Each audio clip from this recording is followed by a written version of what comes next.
Thanks to new leaks overnight, the transit, knocked their untoten mystery is finally solved. Lo and behold, it would seem the single largest Black Ops 2 Zombies leak ever has just occurred, as Twitter user Nanacos, over the course of last night, tweeted out several documents from several maps in Black Ops 2 before eventually linking to a Google Drive which contains what appears to be hundreds of documents. And so what I want to talk about today is actually something I found while perusing through some of the transit documents. And believe it or not, it's actually the answer to one of the biggest mysteries of all time for that map.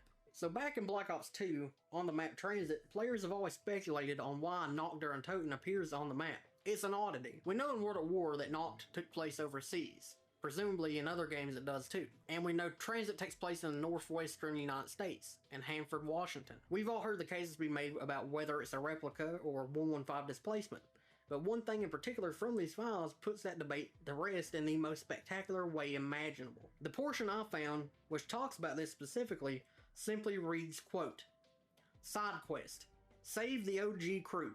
Dead in prototype," that's actually what Noct is referred to in the game files of Black Ops 2, "players must free them to start their journey in World at War." So, whilst that's not a lot to go off of, there's actually quite a bit to break down there. Mainly the fact that this is bluntly the cycle. This is presumably how the OG main cycle on Ether would have formed if they had fully implemented this into the map at the start of Black Ops 2 like Jimmy Zelensky had wanted to.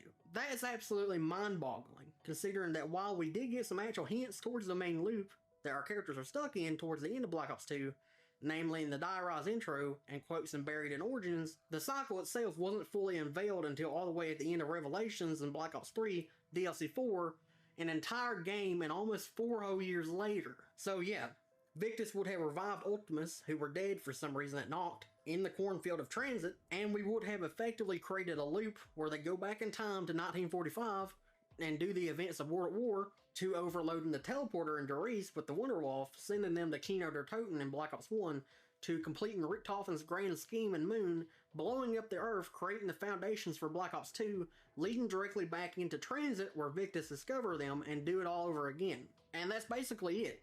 There's a metric ton in these files, and just from looking around, they do appear to be quite authentic. There's even a bunch of stuff for Latumbe, which we know got confirmed as being 100% real in the Origins pre-alpha that leaked back in December as being the original name for Origins, and other things like the idea that Transit was meant to take place 100 years after the Earth got blown up, which they say in these docs would have been on December 21st, 2012, which in of itself is a massive callback to the Mayan Doomsday Prophecy of 2012. That would also perfectly explain why the disc in the front of the MPD is a massive Mayan/Aztec calendar.